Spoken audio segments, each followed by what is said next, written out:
फ्रांसीसी क्रांति और राष्ट्र का विचार। फ्रांस की क्रांति क्यों हुई? फ्रांस की क्रांति होने के बाद क्या परिवर्तन हुआ? फ्रांस की क्रांति में कौन सा महत्वपूर्ण बातें सामने उभर कर आई? ये सब चीज़ों को हम लोग बारीकी से देखेंगे और समझेंगे कि फ्रांस की क्रांति राष्ट्र के विचार के लिए इतना महत्वपूर्ण क्यों है। तो देखते हैं, सबसे पहले समझते हैं कि राष्ट्रवाद क्या होता है। राष्ट्रवाद क्या होता है? तो राष्ट्र के प्रति निष्ठा, उसकी प्रगति और उसके प्रति सभी नियम आदर्श बनाए रखने का सिद्धांत, यानी कि राष्ट्र के प्रति सच्ची निष्ठा होनी चाहिए। उसकी प्रगति में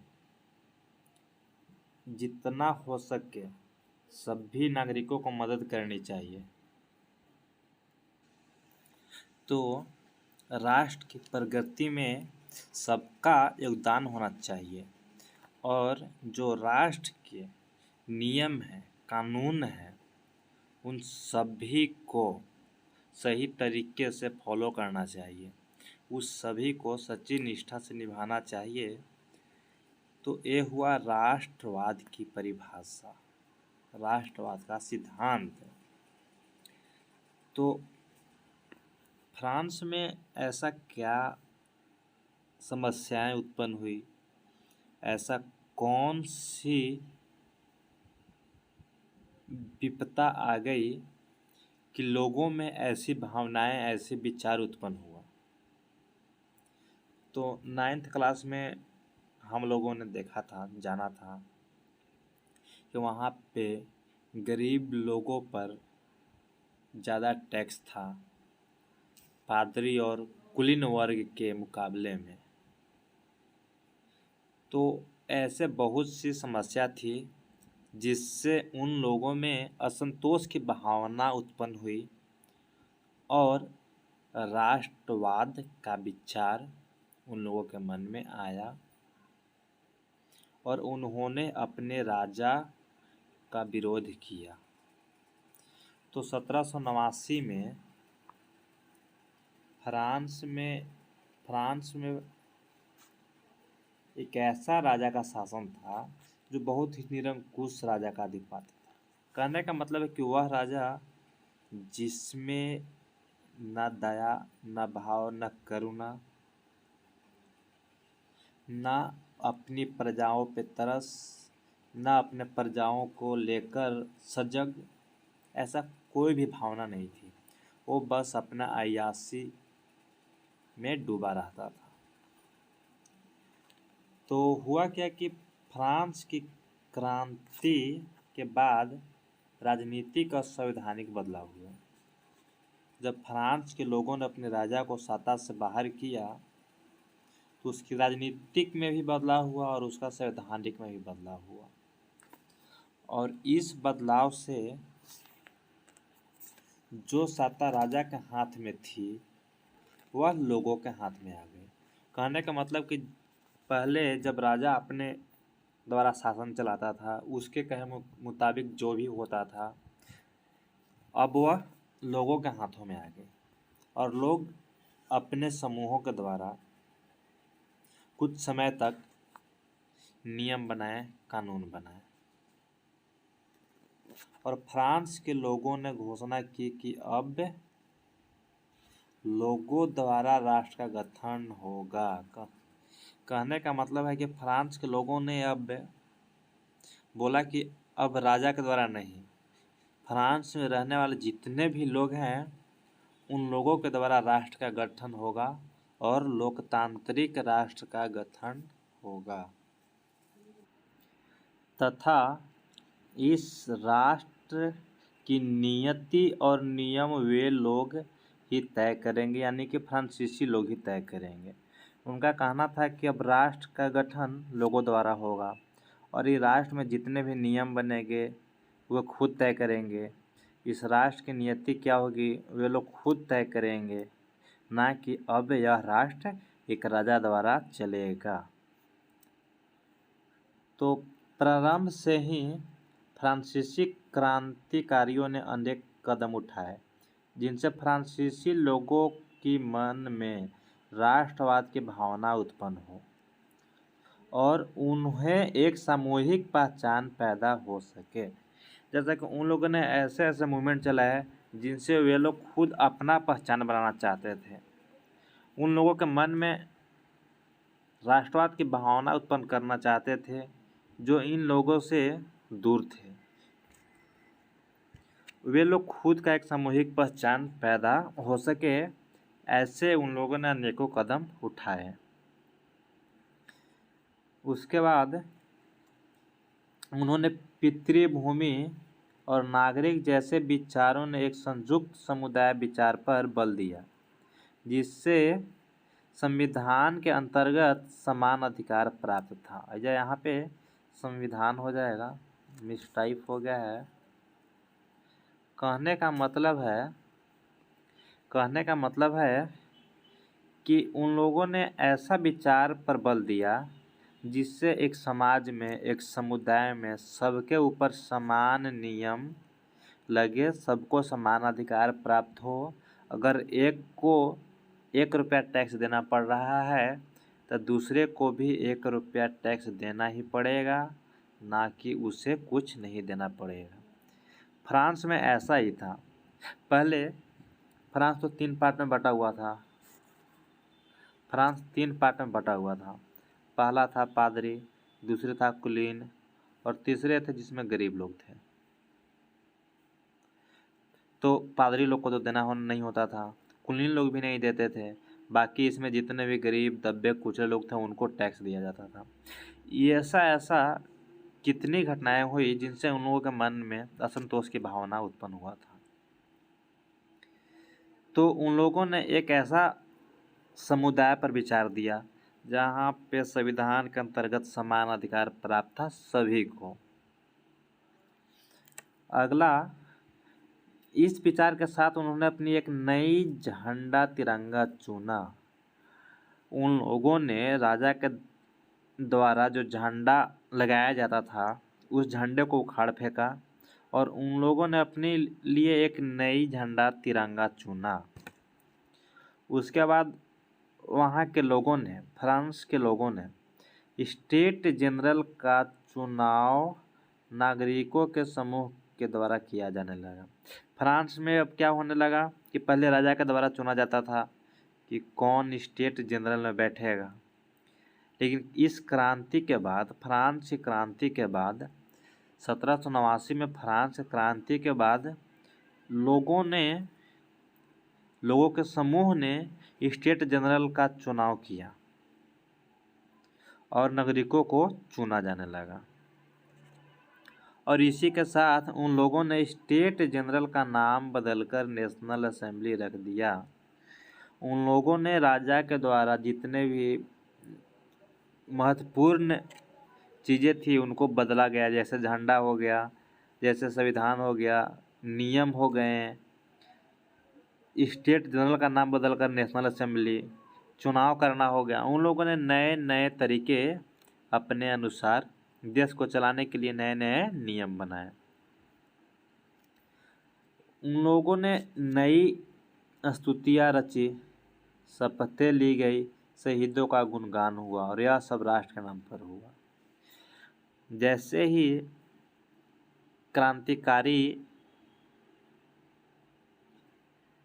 क्रांति खत्म हुई, उन लोगों ने नई स्तुतियाँ रची गई, नए नए कहानी बनाए गए, नई संविधान बनाया गया, नई नियम बनाया गया, शपथ ली गई, शहीदों का गुणगान हुआ।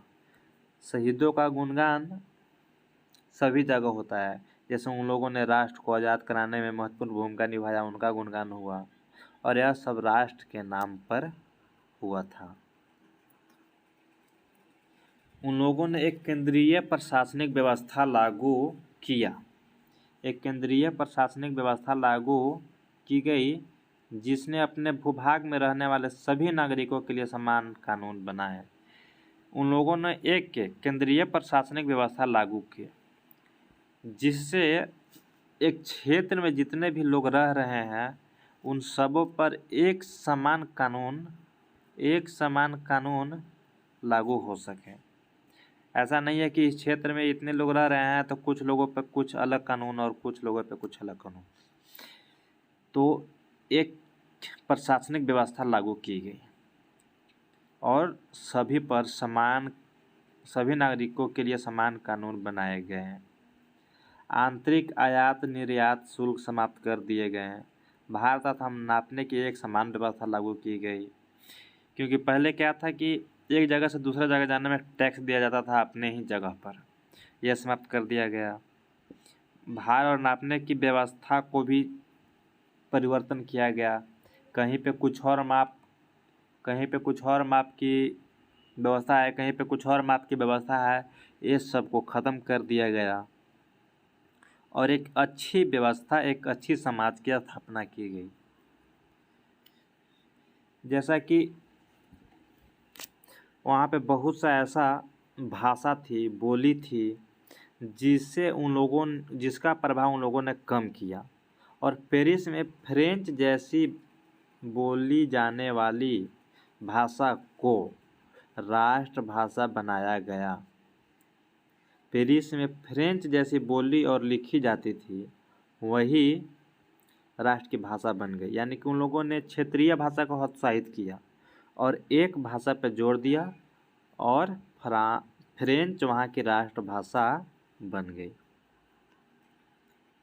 क्रांतिकारियों ने यह भी घोषणा की फ्रांसीसी राष्ट्र का यह भाग और लक्ष्य था कि वह यूरोप के लोगों को निरंकुश शासकों से मुक्त कराए। और इसके साथ ही क्रांतिकारियों ने यह घोषणा किया कि हमारा देश फ्रांस का यह भाग्य है कि वह दूसरे देशों का, यूरोप में और भी दूसरे देशों को, वहाँ के लोगों को निरंकुश शासकों से मुक्त कराया। दूसरे शब्दों में कहे तो फ्रांस यूरोप के अन्य लोगों को राष्ट्रों में गठित होने में मदद देगा।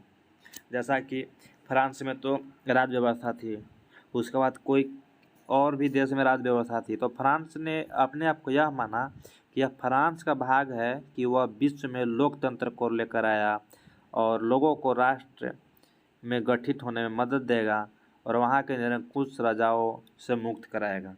यह फ्रांस के लोगों का कहना था।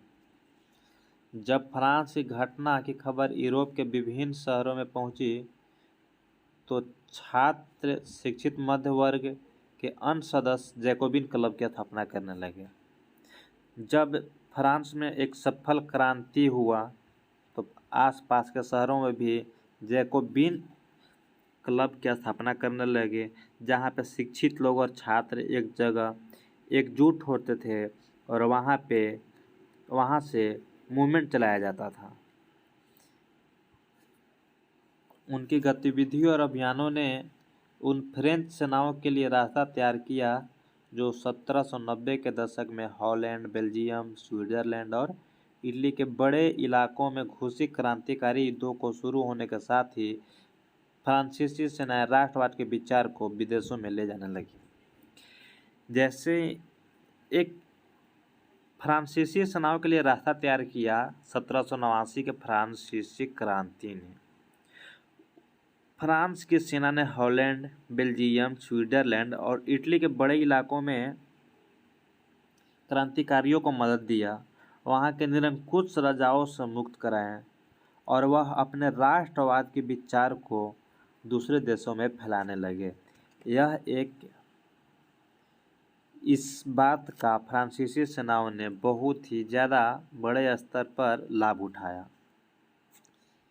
1804 में नागरिक संहिता, जिसे आमतौर पर नेपोलियन की संहिता के नाम से जाना जाता है, ने जन्म के आधार पर विशेषाधिकार समाप्त कर दिए थे। नेपोलियन के समय में क्या था कि जन्म के आधार पर कुछ लोगों को विशेषाधिकार प्राप्त था। विशेषाधिकार प्राप्त था उसे लोगों के द्वारा खत्म कर दिया गया। उसने कानून के समक्ष बराबरी और संपत्ति के अधिकार को सुरक्षित बनाया। उसने कानून के समक्ष यानी कानून के नज़र में सभी लोग बराबर हैं और संपत्ति के अधिकार को सुरक्षित बनाया। इस संहिता को फ्रांसीसी नियंत्रण के अधीन क्षेत्रों में भी लागू किया गया। डच गणतंत्र, स्विट्जरलैंड, इटली और जर्मनी में नेपोलियन ने प्रशासनिक विभाजनों को सरल बनाया, सामंती व्यवस्था को खत्म किया और किसानों को भू दासत्व और जागीरदारी के शुल्कों से मुक्ति दिलाई।